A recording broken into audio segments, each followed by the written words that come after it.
నమస్తే ప్రజా వాయిస్ కి స్వాగతం.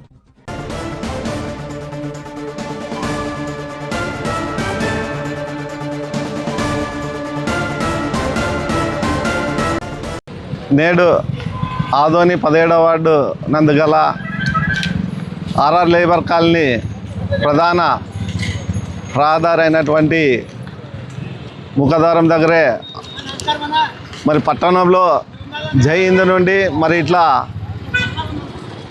పెద్దమాదిగేరి ఈ ప్రాంతం అన్నింటి కూడా వచ్చే వంక నీరు మళ్ళీ ఆర్ఆర్ లేబర్ కాలనీ నుండి అవుట్ సైడ్కి వెళ్ళిపోతాయి. మరి ఆవుదూడ వంక ఎంత ప్రమాదకరం అంటే దాదాపు దశల సంవత్సరాల నుండి కూడా ఇది చాలా ప్రమాదకరంగా ఏర్పడింది. మరి ఈ ప్రాంతంలో దాదాపు 30-40 వేల మంది పాపులేషన్ ఉన్నారు. ఇక్కడ దాదాపు 10-15 కాలనీలు ఉన్నాయి. మరి అలాగే ఆర్ఆర్ లేబర్ కాలనీ నందు ప్రభుత్వ ఉన్నత పాఠశాల కూడా ఉంది. మరి ఈ పాఠశాలలో కూడా దాదాపు 15 నుండి 2,000 మంది విద్యార్థినీలు నిత్యం చదువు కోసం వస్తూ ఉంటారు. అలాగే ఆ ప్రాంత ప్రజలంతా కూడా మరి పట్టణంలోకి పోవాలన్నా కూడా ఇదే దారిని పోతారు. మరి అదేవిధంగా ఆదోనికి మరి ప్రభుత్వ చౌక్ దుకాణాలందరూ కూడా బియ్యం వస్తే వాగన్ల నుండి లారీలు కూడా ఇదే మార్గాన్ని వెళ్తాయి. కాబట్టి ఇది చాలా ముఖ్యమైనటువంటి రహదారి. మరి రహదారి ఎంత ప్రమాదకరంగా ఉందని చెప్పి గత అనేక సంవత్సరాల నుండి కూడా పత్రిక, ఎలక్ట్రానిక్ మీడియా మరి యూట్యూబ్ ఛానల్లో కూడా దీన్ని విలేకరులు కూడా దీన్ని చాలా తీవ్రమైన సమస్య అని చెప్పి అనేక సార్లు మరి ప్రచారం చేసిన మరి దీనిపైన భారత కమ్యూనిస్ట్ పార్టీ సిపిఐగా మేము అనేక సార్లు సంబంధిత మున్సిపల్ కమిషనర్ గారికి అయితేనేమి మరి ప్రజాప్రతినిధులకైతేనేమి విన్నవించుకున్నా దీనిపై ఎలాంటి స్పందన లేదు. మరి గతంలో ట్రాక్టర్ పడింది, తర్వాత 4-వీలర్ అయినటువంటి కారు పడింది, ఆ తర్వాత స్కూటర్ పడింది. ఇలా అనేక సైకిల్ వేసుకుని చిన్న పిల్లలు కూడా పడ్డారు. అనేక ప్రమాదాలు, అది అదృష్టం కొద్ది ప్రాణ నష్టం జరగలేదు కానీ గాయాలతో మటుకు బయటపడ్డారు. మరి ఆదివారం రోజు ఈ వంకన అంటే మనకు చూసే 10 అడుగులు లేదు, అది మట్టి రోడ్డు. అది వర్షం వస్తే తరుచుకుని అది కూడా ఇంకా ఈ వర్షాకాలం అంతా వెళ్ళిపోయి ఏం మిగిలిన 3-4 అడుగులు మిగులుతుంది. ఇంత తీవ్రమైన సమస్యని ఎంత నిర్లక్ష్యం చేస్తున్నారంటే ఇక్కడ సంబంధిత మున్సిపల్ అధికారులు అయితేనేమి లేదా ప్రజాప్రతినిధులు అయితేనేమి ఈ యొక్క సమస్యను చాలా నిర్లక్ష్య ధోరణి వహిస్తున్నారు. కాబట్టి భారత కమ్యూనిస్ట్ పార్టీగా మరి ఆదివారం రోజు ఇక్కడ పెద్ద లారీ వంకలో పడిపోయింది. అదృష్టశాతం వాళ్ళు గాయాలతో బయటపడ్డారు. మరి అది 6 గంటలకే పడింది కాబట్టి ఎలాంటి ప్రాణ నష్టం జరగలేదు.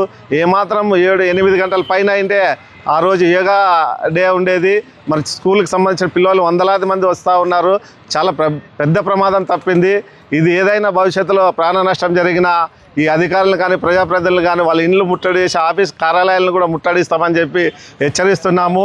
మరి ఖచ్చితంగా ఈ ప్రాంత ప్రజల యొక్క ప్రాణ రక్షణకై ఇక్కడ ఈ ఆవుదూడ వంక పైన నూతన వంతెన నిర్మాణం చేపట్టాలని చెప్పి మేము ఘంటాపథంగా చెప్తున్నాము.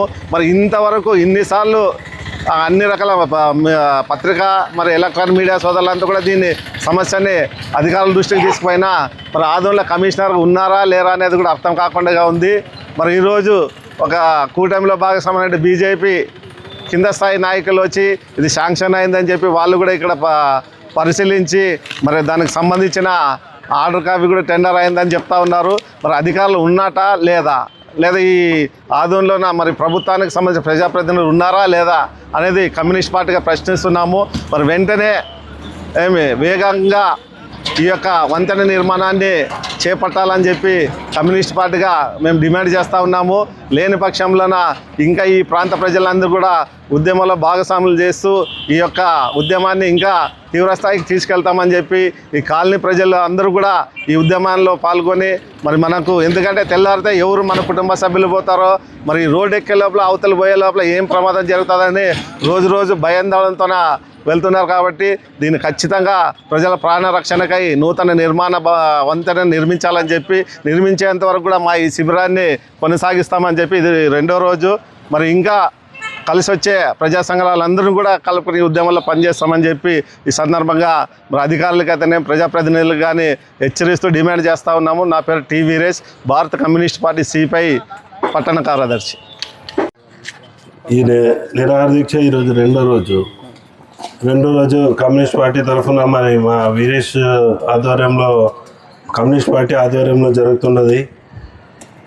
ఈ వంతెన అందరూ రావడము, సందర్శించడము, గొప్ప గొప్పగా చెప్పుకోవడము, వెళ్ళిపోవడం. ఇప్పుడున్న నాయకులున్నని, పాత నాయకులున్నని, మరి మా మల్లప్ప జనసేన పార్టీ తరఫున 2 సార్లు, మేము కాంగ్రెస్ పార్టీ తరఫున, కమ్యూనిస్ట్ పార్టీ తరఫున, అన్ని పార్టీ తరఫున వస్తున్నాము. నామమాత్రంగా ఏదో మాట్లాడుతున్నాము, పోతున్నాము. కానీ అధికారుల నిర్లక్ష్యము చాలా ఎక్కువ ఉంది. అందరూ దీనికోసం కృషి చేస్తున్నాము, కానీ వాళ్ళు పట్టించుకోకున్నట్ల అధికారులు ఉన్నారు. మరి ఇప్పుడున్న ప్రస్తుత ఎమ్మెల్యే గారు కూడా దీని పైన కనీసం ఒక 4-5 సార్లు వచ్చిపోయినారు అనుకుంటా. కానీ ఆయన కూడా పెద్దగా అధికారుల పైన పట్టు లేదో, మళ్ళీ అధికారులు ఆయనని నిర్లక్ష్యం చేస్తున్నారో.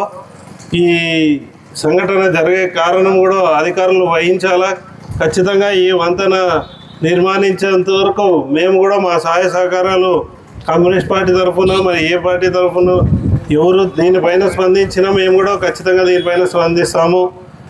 ఏదో ఇప్పుడు వచ్చినారు వాళ్ళు బీజేపీ వాళ్ళు, ఏదో 22 లక్షలు శాంక్షన్ అయ్యింది, వంతెన కడతామంటున్నారు. మరి కడతామా క్వశ్చన్ మార్క్ ఉంది.